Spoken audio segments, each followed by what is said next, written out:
देखिए पिछले क्लास में हमने प्रश्नावली 3.3 के 2 क्वेश्चन कर लिए थे। प्रतिस्थापन विधि से रैखिक समीकरण युग्म का हल करना हम पढ़ रहे थे। सामान्य जो आपको समीकरण दे रखे थे उनको आपने प्रतिस्थापन विधि से हल कर लिया था। आगे जो क्वेश्चन दे रखे हैं वो भाषाई रूप में आपको दे रखे हैं, तो यहाँ पर समस्या दो तरह से उत्पन्न हो गई आपके पास कि सबसे पहले तो हम समीकरण बनाएंगे और उसके बाद उनको हल करना है।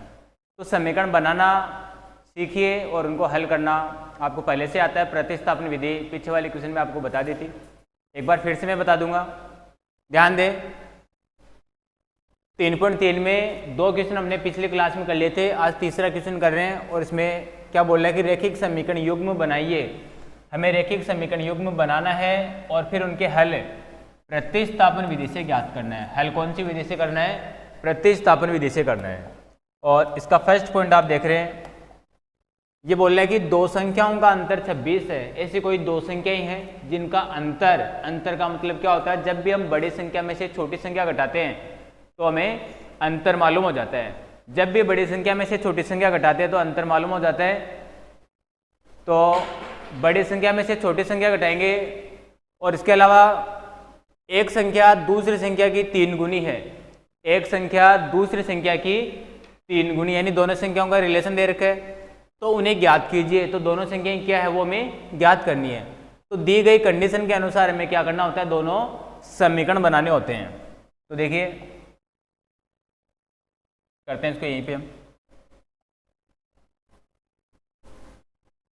मान लेते हैं कि जो दो संख्या हमें दे रखी है उनमें से एक संख्या x है और एक संख्या y है, और चूंकि अंतर है इसका मतलब एक संख्या बड़ी होगी और दूसरी संख्या छोटी होगी। तो माना कि दो संख्याएं हैं तो उनमें से पहली संख्या और पहली संख्या को हमने बड़ी संख्या मान ली है कि पहली जो संख्या है वो बड़ी है, 2 नंबर है, एक बड़ा है और एक दूसरा छोटा है। तो पहली संख्या यानी बड़ी संख्या x है और जो दूसरी संख्या है, दूसरी संख्या क्या हो गई? इसका मतलब छोटी संख्या हो गई। तो छोटी संख्या क्या हो गई? y मान लेते हैं। अब ये क्या बोल रहा है कि दोनों संख्याओं का अंतर 26 है। अंतर 26 होने का मतलब बड़ी संख्या में से छोटी संख्या घटाते तो अंतर प्राप्त हो जाता है। तो प्रश्न अनुसार या प्रश्न की प्रथम शर्त से फर्स्ट कंडीशन में क्या बोल रहा है कि दोनों संख्याओं का अंतर 26 है। अंतर कब आता है? जब बड़ी संख्या में से छोटी राशि घटा लेते हैं, छोटी संख्या घटाएंगे तो अंतर आ जाएगा। तो बड़ी संख्या x है, उसमें से छोटी संख्या y घटा लो, घटाने पर क्या आ गया? अंतर आ गया। और अंतर कितना दे रखा आपको? 26 दे रखा है। ये पहली कंडीशन हो गई। और दूसरी कंडीशन क्या दे रखी है?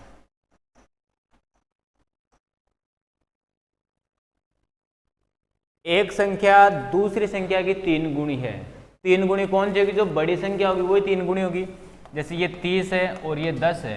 यहाँ आप समझने की कोशिश करें, ये जो एक संख्या है वो दूसरी संख्या की 3 गुणी है। ये 3 गुणी पहले से है, मान ले ये 3 गुणी पहले से है, तो इसको बराबर करने के लिए आप दूसरी संख्या को भी 3 से गुणा कर दो, तब दोनों राशियां क्या हो जाएगी? बराबर हो जाएगी। और 3 गुणी कौन सी होगी? इसमें से जो बड़ी वाली है, जो बड़ी संख्या वही 3 गुणी होगी। तो यहाँ बड़ी संख्या किसको मानी है आपने? x को बड़ा माना है। तो हम क्या लिखेंगे? एक संख्या दूसरी संख्या की 3 गुणी, यानी बड़ी संख्या जो x है वो जो दूसरी संख्या y है उसकी 3 गुणी है। ये 3 गुणी अभी बराबर नहीं है। ये जो x है वो y का 3 गुणा, ये 3 गुणा है। बराबर करने के लिए इस y को भी क्या कर दें? हम 3 से गुणा कर दें, तब दोनों क्या हो जाएंगे? बराबर हो जाएंगे।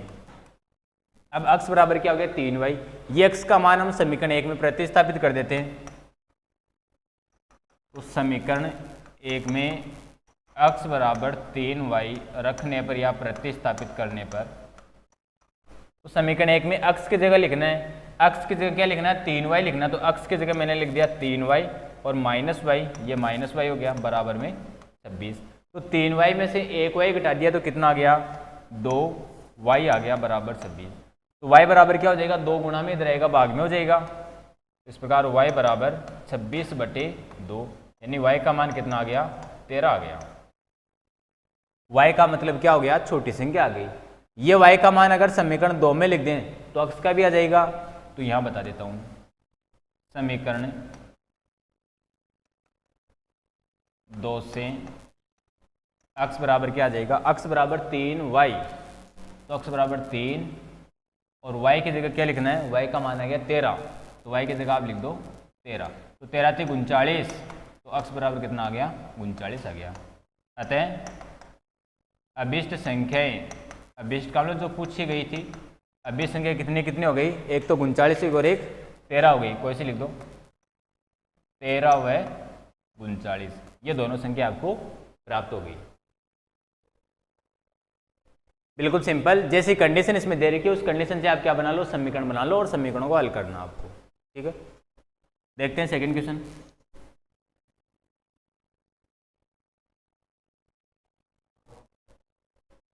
और सेकंड क्वेश्चन में देखिए क्या कंडीशन दे रखी है, समझने की कोशिश करें। दो संपूरक कोणों में, संपूरक कोण क्या होता है भाई, ऐसे दो कोण जिनका योग 180 डिग्री होता है वो एक दूसरे के संपूरक कोण कहलाते हैं। 180 डिग्री जिन दो कोणों का योग हो जाता है वो एक दूसरे के संपूरक कोण कहलाते हैं। कहने का मतलब अगर एक कोण 100 डिग्री का है और दूसरा कोण 80 डिग्री का है तो इन दोनों को जोड़ने पर कितना आएगा, 180। इसका मतलब ये दोनों कोण एक दूसरे के संपूरक हो गए, यानी इनका योग 180 डिग्री हो रहा है। और इन दोनों संपूरक कोणों में से जो बड़ा कोण है वो छोटे कोण से 18 डिग्री अधिक है। देखिए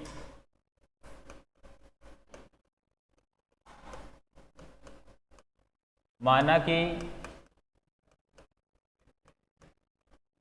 दो संपूरक कोण x व y है, दो कोण है, संपूरक है एक दूसरे के, संपूरक होने का मतलब इनका योग, जैसे ये x है, यहाँ पे बड़ा कोण x मान लिया हमने, ये x हो गया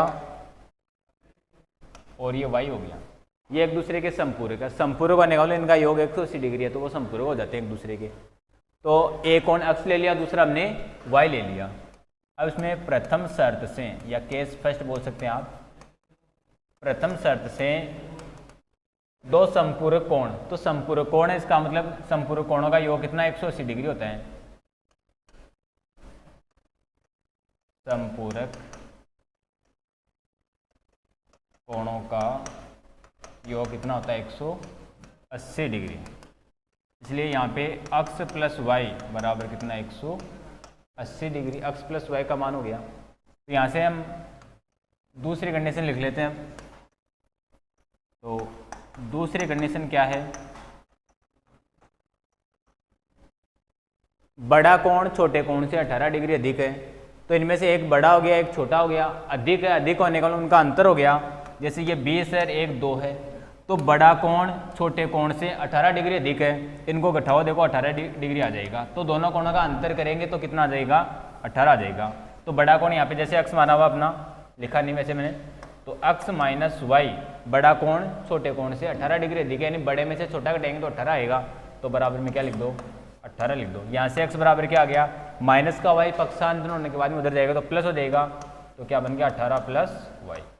ये जो x का मान आ गया वो समीकरण 1 में प्रतिस्थापित कर दो, तो हम क्या लिखेंगे, समीकरण 1 में x का मान प्रतिस्थापित करने पर, समीकरण 1 में x का मान प्रतिस्थापित करने पर, तो समीकरण 1 में जहाँ पे x आ रहा है वहाँ पे क्या लिखना है, x बराबर 18 प्लस वाई, तो x की जगह क्या लिख दो आप, x की जगह लिख दो 18 प्लस वाई, ये तो x की जगह लिखा, प्लस आगे y लिखा हुआ है, देखिए x प्लस वाई बराबर 180, तो x प्लस वाई बराबर 180। अब यहाँ इसको सरल कीजिए आप, ये 18 प्लस वाई कितना हो गया 2y बराबर 180 डिग्री, तो यहाँ से 2y बराबर क्या आ गया, प्लस का 18 उधर जाएगा तो माइनस हो जाएगा, तो 180 डिग्री माइनस 18, तो यहाँ से 2y बराबर 180 में से 18 घटाएंगे कितना आ जाएगा 162, और ये 2 गुणा में है, गुणा की संख्या इधर रहेगी तो भाग में हो जाएगी, तो 162/2, तो कितना आ गया 2 × 16 और 2 एकम 2। y का मान कितना आ गया? 81 आ गया। इस y के मान को समीकरण 1 में लिख दो या समीकरण 2 में लिखेंगे, x बराबर आ रहा है सीधा, तो समीकरण 2 से x बराबर आ जाएगा आपके पास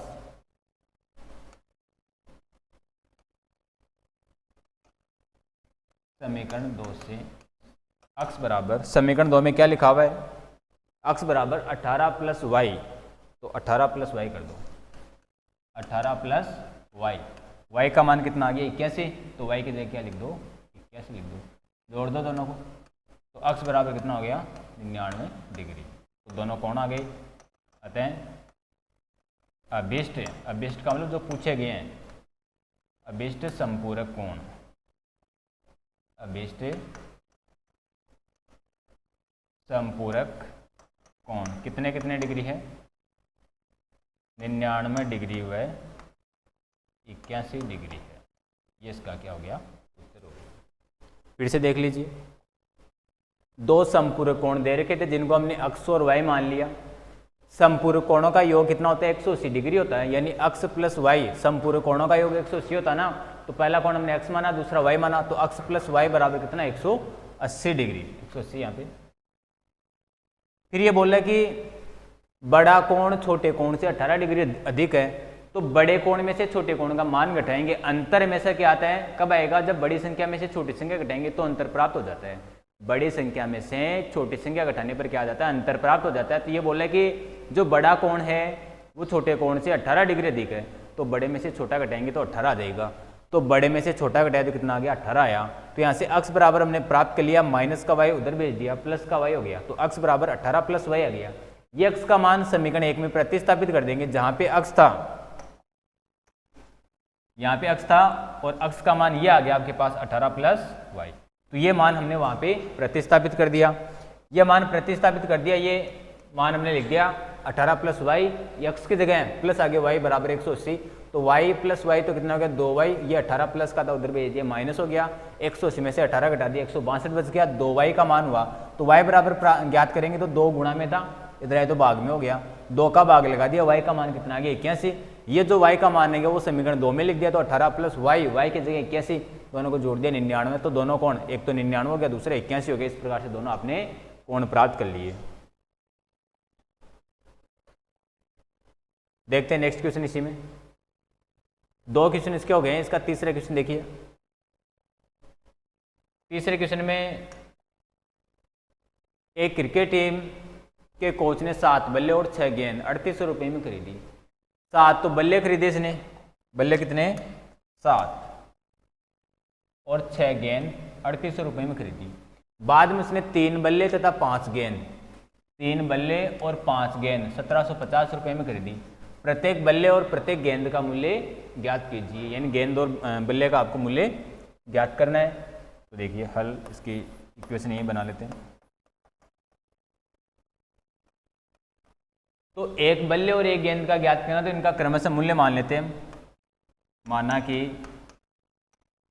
एक बल्ले का मूल्य, माना कि एक बल्ले का मूल्य, एक बल्ले का मूल्य मान लिया 800 रुपये, एक बल्ले का मूल्य 800 रुपये, और एक गेंद का मूल्य, एक गेंद का मूल्य मान लेते हैं y रुपये। एक बल्ले और एक गेंद का मूल्य हमने मान लिया, तो जो प्रथम शर्त है, पहली कंडीशन, पहले कंडीशन में क्या खरीदा आपने? 7 बल्ले, तो एक बल्ले का x रुपये है, तो 7 बल्ले का 7x हो गया। ऐसे ही 6 गेंद खरीदी, तो एक गेंद का y है, इसलिए 6 गेंद का 6y हो गया मूल्य, और ये मूल्य कितना है? टोटल 3800 रुपये है। कितना मूल्य है ये? 3800 रुपये। इसको हम कहेंगे समीकरण 1। दूसरी जो कंडीशन है वो देखेंगे, बाद में उसने 3 बल्ले और 5 गेंद खरीदी, तो ये क्या हो जाएगा? Case second. क्या खरीदा? 3 बल्ले 5 गेंद, तो 3x प्लस 5y बराबर 1750।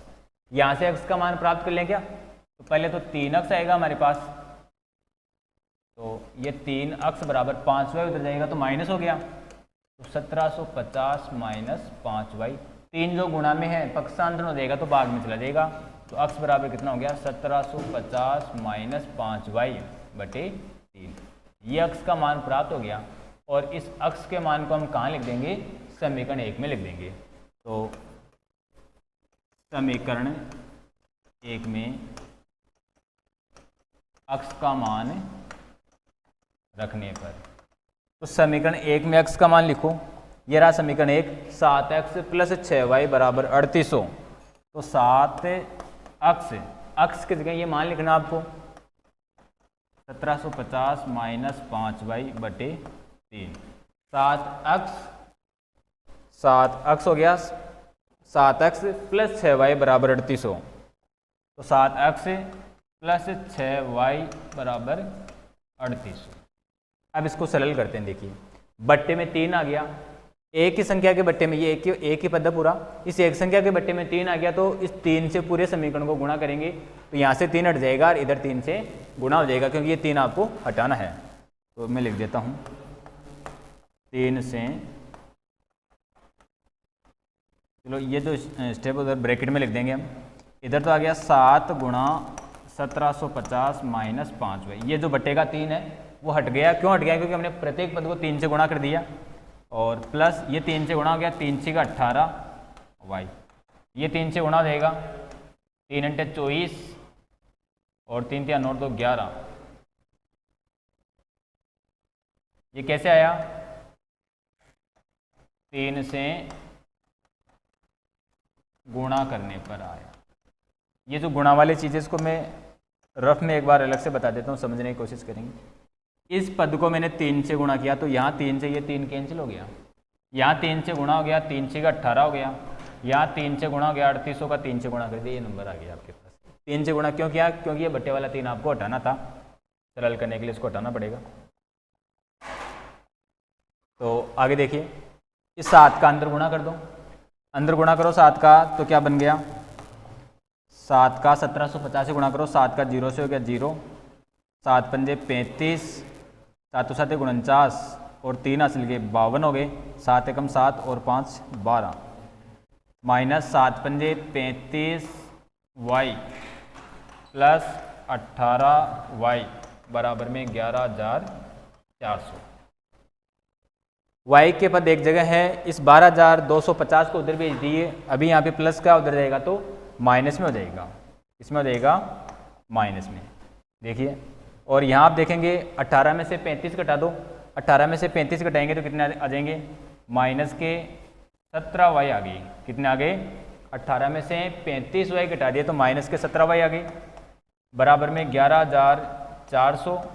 और ये जो 12,250 प्लस का था उधर जाएगा माइनस हो जाएगा, माइनस क्या हो गया 12,250। तो देखिए अगले पेज पे, माइनस का 17y बराबर, इधर घटा दो,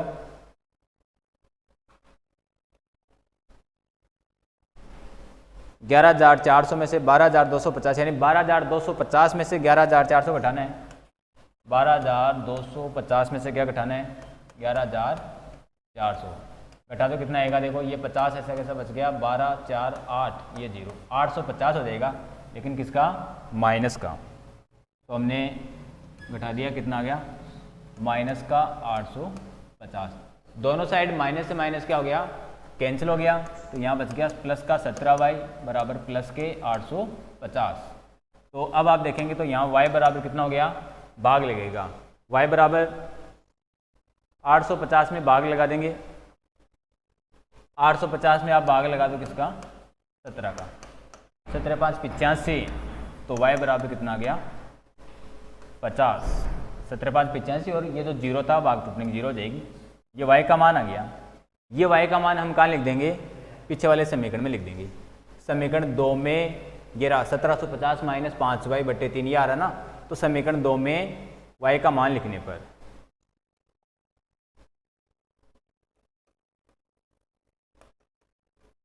समीकरण 2 में y का मान अक्स बराबर, तो क्या था समीकरण देखिए 17 अक्स बराबर, समीकरण 2 की बात हो रही है, 1750 माइनस 5y/3, 1750 माइनस क्या था 5y/3, 5 और y का मान लिख दिया हमने 50 और बट्टे में क्या आएगा 3। तो यहाँ से क्या बन गया अक्स बराबर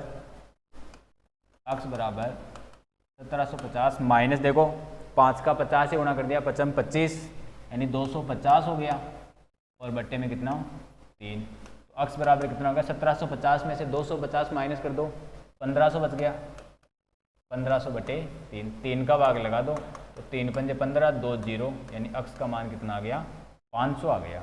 तो अक्स और वाई हमने जो रुपए माने थे वो बताएंगे। कहते हैं एक किसका मूल्य माना था, एक बल्ले का मूल्य x रुपये है आपके पास, अतः एक बल्ले का मूल्य x रुपये माना था और वो कितना आ गया हमारे पास 500 रुपये, और एक गेंद का मूल्य y माना था और वो कितना आ गया था 50 रुपये आ गया था। तो ये इसका आंसर हो गया। देखिए समीकरण बनाने तक ही आपको विशेष ध्यान देना होता है। समीकरण बनाना अगर आपको आ गया तो फिर आगे कोई दिक्कत नहीं आएगी। ये बोला था कि 7 बल्ले और 6 गेंद खरीदी, फिर 3 बल्ले 5 गेंद खरीदी, तो हमने एक बल्ले का एक गेंद का मूल्य x और y रुपये मान लिया, तो 7 गेंद का 7x हो गया, 7 बल्ले का 7x हो गया, 6 गेंद का 6y हो गया, कुल मूल्य यानी जोड़ दिया तो 3800 रुपये आ गया।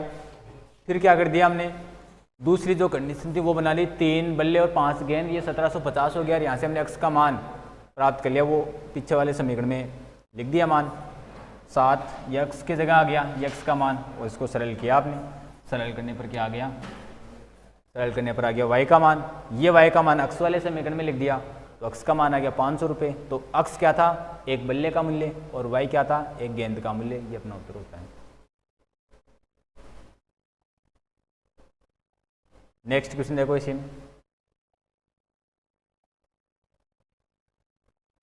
फोर्थ, एक नगर में टैक्सी के भाड़े में एक नियत भाड़े के अतिरिक्त चली गई दूरी पर भाड़ा सम्मिलित किया जाता है। यानी कि टैक्सी में आप बैठते हो तो बैठने का किराया लगेगा, फिर जितना चलोगे उसका भाड़ा अलग से वो लगेगा आपके, बैठने का चार्ज है।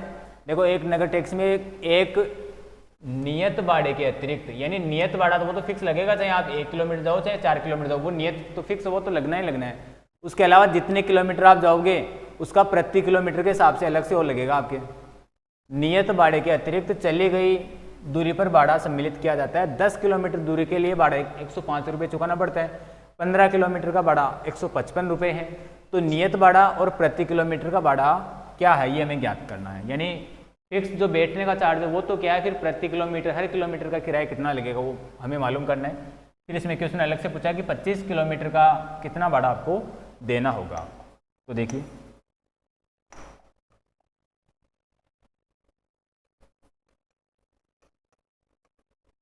माना कि जो नियत भाड़ा है और प्रति किलोमीटर का भाड़ा वो मान लेंगे, माना कि नियत भाड़ा मान लिया हमने x रुपये एवं प्रति किलोमीटर का जो भाड़ा है वो मान लेते हैं हम y रुपये। फिर जो प्रथम शर्त है, प्रथम शर्त में क्या बोलता है वो, 10 किलोमीटर जा रहा है उसको 105 रुपये चुकाने पड़ते हैं। तो जैसे ये कुल दूरी आपको दे रखी है और यहाँ पे अपनी टैक्सी है, हमें 10 किलोमीटर तक पहुँच गए, यहाँ तक हो गई, तो यहाँ तक पहुँच गए तो हमें कितना किराया देना पड़ रहा है 105 रुपये। फिर आपको जाना है 15 किलोमीटर, यहाँ तक 15 किलोमीटर हो गया तो फिर आपको किराया देना पड़ेगा कितना 155 रुपये। तो इस प्रकार से जो फिक्स किराया है नियत भाड़ा है वो तो समान रहेगा दोनों स्थितियों में, चाहे आप 10 किलोमीटर जाओ चाहे 50 किलोमीटर जाओ या 15 किलोमीटर जाओ। फिर प्रति किलोमीटर के हिसाब से वो किराया आपका बढ़ता जाएगा, 2 किलोमीटर का 2 किलोमीटर के हिसाब से, 10 किलोमीटर का 10 किलोमीटर के हिसाब से। तो प्रथम शर्त में क्या, नियत भाड़ा तो उसके लगेगा, नियत भाड़ा अक्स लगाया हुआ है। फिर 10 किलोमीटर का, 1 किलोमीटर का कितना y रुपये, तो 10 किलोमीटर का क्या लगेगा 10 y रुपये। और इस प्रकार से कुल भाड़ा कितना है इसका 105 रुपये। और रुपये यहाँ इकाई लगाने की आवश्यकता नहीं है, लास्ट में उत्तर में हम इकाई लगा देंगे। समीकरण 1 बोल दिया, चलो इसको। फिर दूसरी शर्त क्या दे रखी है इसने, दूसरी कंडीशन के अनुसार वो 15 किलोमीटर जाता है, तो 15 किलोमीटर जाएगा तो भी नियत भाड़ा तो लगेगा, और 15 किलोमीटर का 15 y लग जाएगा।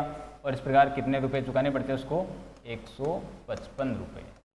यहाँ से x का मान निकाल लें क्या, देखो x बराबर क्या हो गया, यहाँ से 15 y को उधर से एंड कर दो, माइनस हो जाएगा, तो x बराबर कितना हो गया 155 माइनस 15 y, ये x का मान आ गया।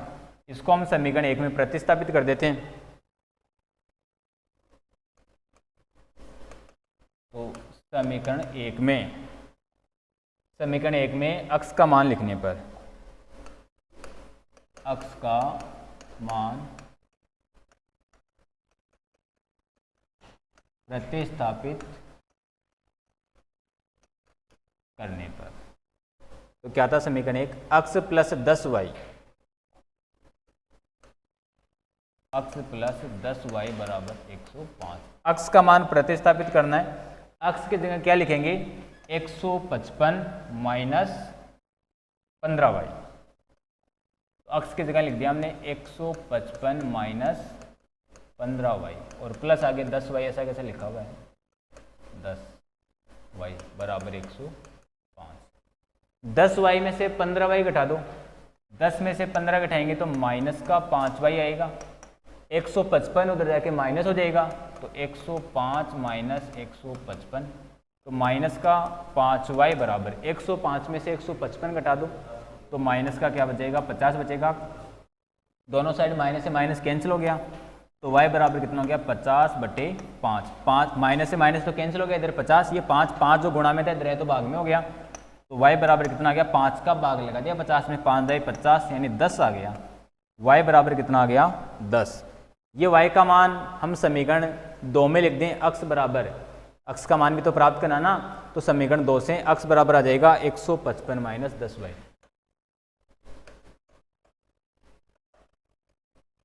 समीकरण 2 से x बराबर 155 माइनस 15y, 15, और y का मान लिख देंगे, y का मान क्या आ गया 10 आ गया, तो 10 लिख दो यहाँ से x बराबर कितना हो गया 155 माइनस 15 दाई 150, तो x बराबर कितना हो गया 155 में से 150 माइनस कर दिया तो 5 रुपये, x का मान कितना आ गया 5।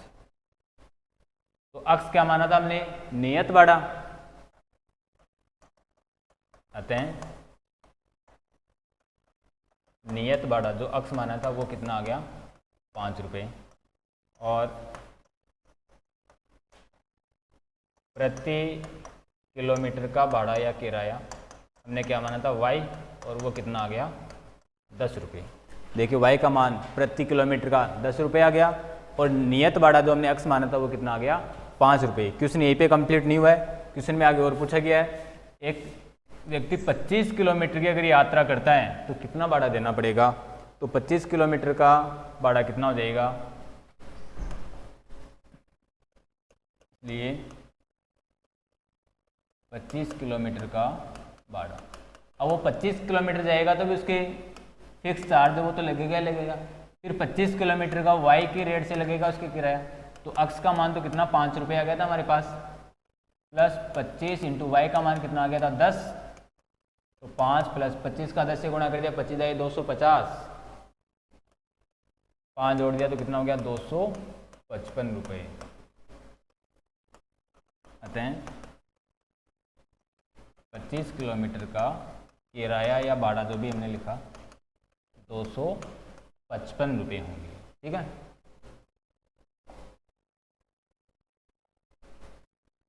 देखिए नेक्स्ट क्वेश्चन,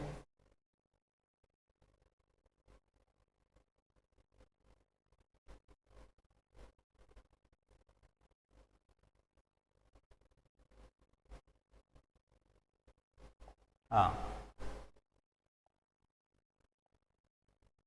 5 पॉइंट इसी में, किसी भिन्न के अंश और हर दोनों में 2 जोड़ दिया जाए तो वह क्या हो जाती है भाई? टाइपिंग मास्टर लिखा नहीं यहाँ पे। वह कितनी हो जाती है? यदि अंश और हर में 3 जोड़ दिया तो वह कितनी हो जाती है? इसका कोई मान हमें मिलेगा, देखिए मैं बुक में से देख के बताता हूँ आपको। भिन्न के अंश और हर में कुछ जोड़ेंगे तो कोई नई संख्या प्राप्त हो जाएगी, हमें घटाएंगे तो भी नई संख्या प्राप्त हो जाएगी। भिन्न क्या होती है? अंश और हर के रूप की होती है। ऊपर वाले मान को हम अंश बोलते हैं, नीचे वाले को हर कहा जाता है।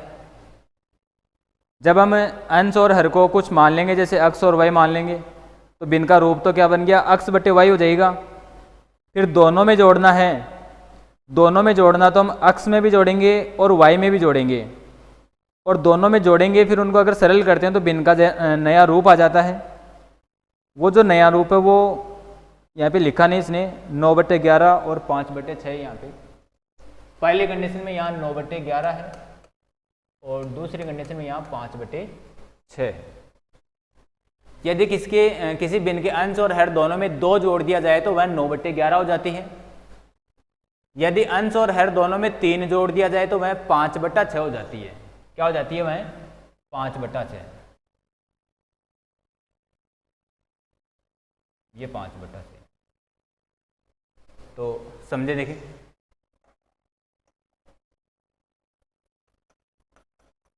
बहुत ही सिंपल है, सरल है। भिन्न वाला क्वेश्चन आगे भी आपको मिलेगा तो ध्यान से समझ लीजिए इसको। माना कि भिन्न का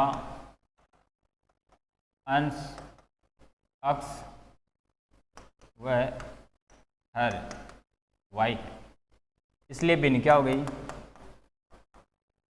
भिन्न हमेशा आपको ध्यान है कि अंश बटे हर के रूप की होती है, यानी कि क्या हो गया? x बटे y हो गई भिन्न। तो प्रथम शर्त, पहले कंडीशन क्या दे रखी है इसने? अंश और हर दोनों में, इस अंश में भी 2 जोड़ दिया और हर में भी 2 जोड़ दिया, तो भिन्न क्या बन गई? 9/11 बन गई। भिन्न क्या बन गई? 9/11। ये बट्टे का 11 इधर आके x + 2 से गुणा हो गया, तो 11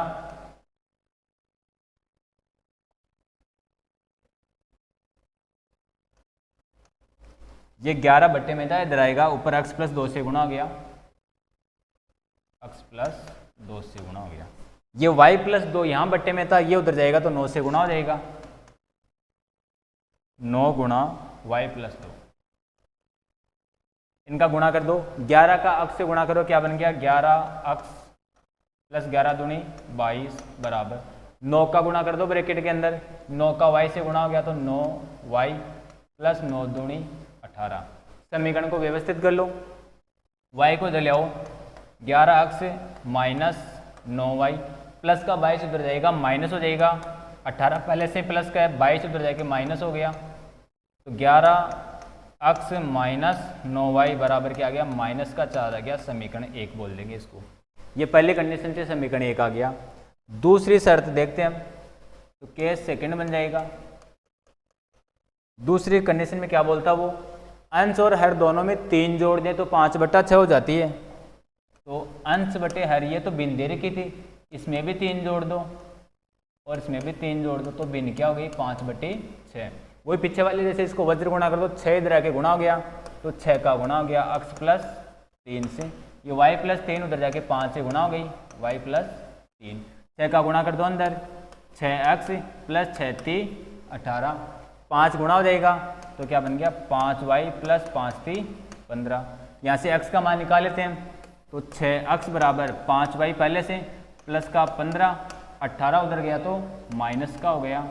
यहाँ से 6x बराबर 5y, 15 में से 18 घटा दो, कितना आएगा? -3। तो यहाँ से x बराबर क्या हो गया? 5y - 3, 6 गुणा में था, इधर आएगा तो भाग में आ गया। x बराबर ये आ गया 5y - 3/6। ये x का मान, ये समीकरण 2 बोलेंगे। तो x का मान समीकरण 1 में लिखने पर, समीकरण 1 में x का मान रखने पर तो समीकरण 1 क्या था आपके पास, ये 11x minus 9y, 11x minus 9y बराबर माइनस का 4। अक्स की जगह ये मान लिखना है 5y माइनस 3, 5y माइनस 3 बटे 6। अब देखिए बट्टे में 6 आ गया, ये 6 हटाने के लिए यहाँ पूरे व्यंजक को, पूरे समीकरण को 6 से गुणा करेंगे। तो मैं लिखूंगा 6 से गुणा करने पर, 6 से गुणा करने पर क्या बन जाएगा, 6 से गुणा करेंगे तो ये 6 यहाँ से कैंसिल हो जाएगा, आगे वाले पदों से गुणा हो जाएगा। पीछे वाले क्वेश्चन में ऐसी कंडीशन आई हुई है। तो 11 गुणा क्या बन गया 5y माइनस 3 माइनस ये 6 से गुणा हो गया 9 6 का 54y, और ये 9 से गुणा हो गया, सॉरी 6 से, 6 चौके 24 हो गया, 6 से गुणा हो गया। ये पद भी 6 से गुणा हुआ था, तो 6 से ये वाला 6 कैंसिल हो गया, यहाँ 6 से गुणा हो गया 9 6 का 54, ये 6 से कैंसिल हो गया, 6 चौके 24। तो 11 का अंदर गुणा कर दो, 11 पंजे 55y माइनस 11 33 माइनस आगे 54y बराबर माइनस का 24। 55y में से 54y घटा दो, 55y माइनस 54y, तो 55 में से 54 घटाएंगे तो क्या बचेगा 1y, 1 को दर्शाने की आवश्यकता नहीं है, y हो गया। देखो 33 जो माइनस का उधर जाएगा तो प्लस का हो गया 33, और माइनस क्या है 24, माइनस था 33 इधर पक्षांतर में कर दिया, प्लस का हो गया, और माइनस 24 अपनी जगह था। तो यहाँ से y बराबर क्या आ गया 33 माइनस 24, 33 में से 24 घटा दो कितना आ गया 9 आ गया क्या। तो y का मान कितना आ गया आपके पास 9। ये y का मान कहाँ लिख देंगे, समीकरण 2 में लिख दो। तो समीकरण 2 में y का मान रखने पर,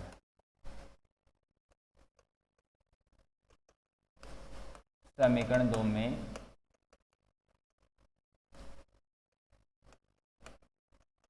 y का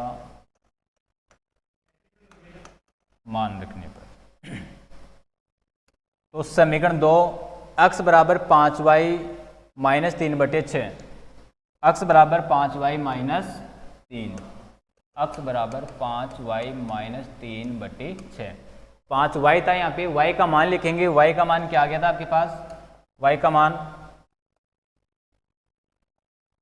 y बराबर क्या आ गया था 9, तो y की जगह 9 लिख दो, यहाँ पे y था, y की जगह 9 लिख दिया मैंने। तो x बराबर कितना हो गया 9 पंजे 45 माइनस 3 बटे 6, तो x बराबर 45 में से 3 घटा दिया कितना 42 बटे 6, 6 संते 42, यानी x बराबर क्या आ गया 7 आ गया, x का मान हो गया। तो x और y आ गया आपके पास, आते हैं भिन्न का अंश यानी x कितना आ गया 7, एवं हर का मतलब y था वो कितना आ गया 9, अर्थात अभिष्ट भिन्न, वो भिन्न क्या बन गई अंश बटे हर यानी 7 बटे 9, ये इसका उत्तर हो गया। करते हैं नेक्स्ट क्वेश्चन। 5वें क्वेश्चन देखिए, ऐसे आई का क्वेश्चन पहले भी आया हुआ है और आई वाले क्वेश्चन हमेशा ही मोस्ट होते हैं। आई वाले क्वेश्चन में हमें क्या करना था, हमेशा वर्तमान आयु माननी होती है। क्या मानना होता है, वर्तमान आयु माननी होती है, और उसके अनुसार हमें बाद में की या पहले की आयु प्लस कर लेते हैं और माइनस करके ज्ञात कर लेनी होती है। तो देखिए यहाँ बात करते हैं क्वेश्चन की। 5 वर्ष बाद जेकब की आयु उसके पुत्र की आयु की 3 गुनी हो जाएगी। 5 वर्ष बाद की बात हो रही है, अभी कितनी है वो कितने मानेंगे हम। 5 वर्ष पूर्व, 5 वर्ष पूर्व यानी पहले की बात हो रही है, आज से 5 साल पहले जेकब की आयु उसके पुत्र की आयु की 7 गुनी थी, तो उनकी वर्तमान आयु क्या है। तो वर्तमान आयु ही मानते हैं वैसे इनमें, माना कि जेकब की वर्तमान आयु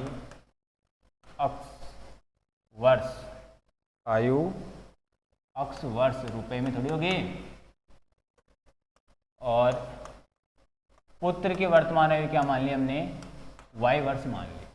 अब ये बोल रहा है कि 5 वर्ष बाद,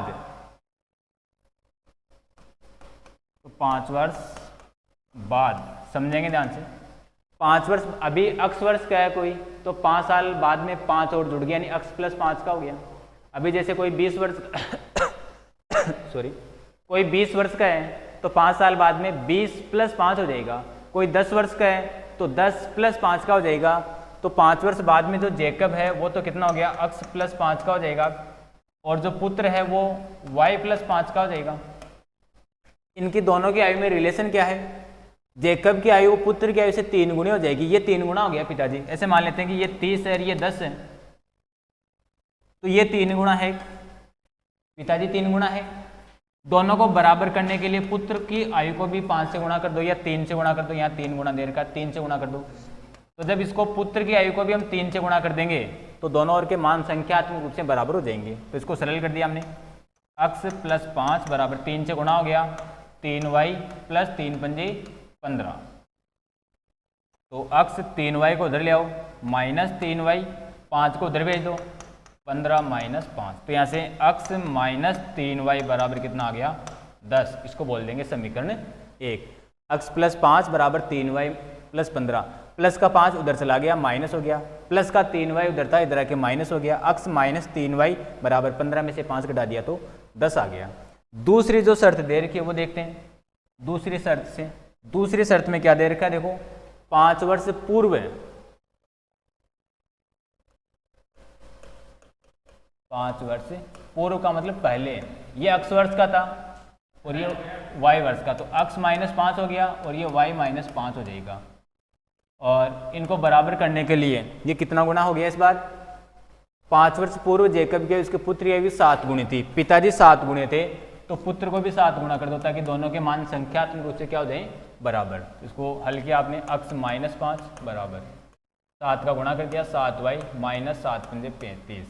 यहाँ से x बराबर 7 - 35, माइनस का 5 उधर गया तो प्लस का 5 हो गया। तो यहाँ से x बराबर क्या हो गया, 7y, 5 में से 35 घटाओ, 5 में से 35 घटाए तो -30 आ गया।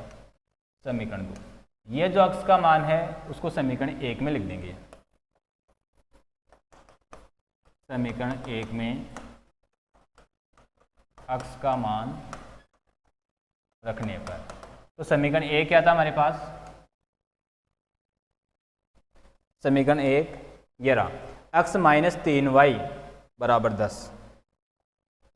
तो x - 3y बराबर 10, x की जगह ये मान लिख दो 7y - 30, तो ब्रैकेट को खोल दो, ये 7y - 3y माइनस का 30 उधर जाएगा तो प्लस हो जाएगा, तो 10 तो पहले से ही और ये 30 प्लस हो गया, तो कितना आ गया, 7y में से 3y घटा दिया तो 4y, इधर 10 + 3 कितना हो गया, 30, 10 + 30 कितना हो गया, 40। तो यहाँ से y बराबर कितना हो गया, 40/4, 4 का भाग लगा दीजिए तो कितना आ गया, 10।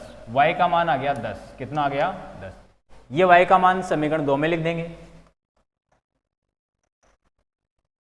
समीकरण 2 से x बराबर देखो क्या हो जाएगा, 7y - 30, 7y की जगह 10 - 30 बट्टे कुछ है क्या, कुछ नहीं है, तो 7 × 70, 10 का 7 से गुणा दिया 70, 7 × 70 - 30, तो 70 में से 30 घटाएंगे कितना आ जाएगा, 40 आ जाएगा। तो x हमने किसकी आयु मानी थी, जेकब की, उसके पुत्र की क्या, y, तो अतः की लाइन आप लिख देंगे,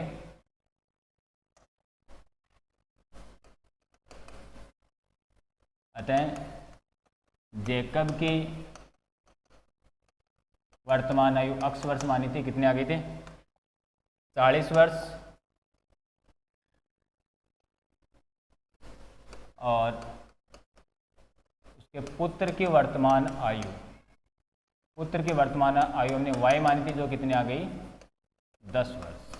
ये इस प्रकार से आपने उत्तर लिख दिया। इसका समझ में आया होगा।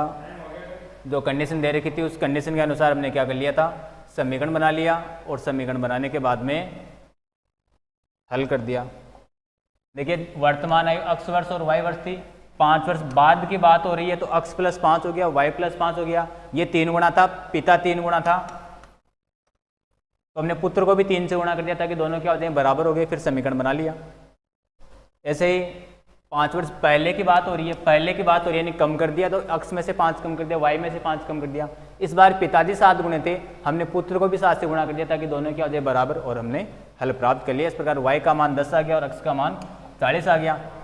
x क्या था, जैकब, जो कि 40 वर्ष का हो गया और उसका पुत्र कितना हो गया, 10 वर्ष का। इस प्रकार से आज अपना पॉइंट कंप्लीट होता है। आगे का पॉइंट देखेंगे अगली क्लास में।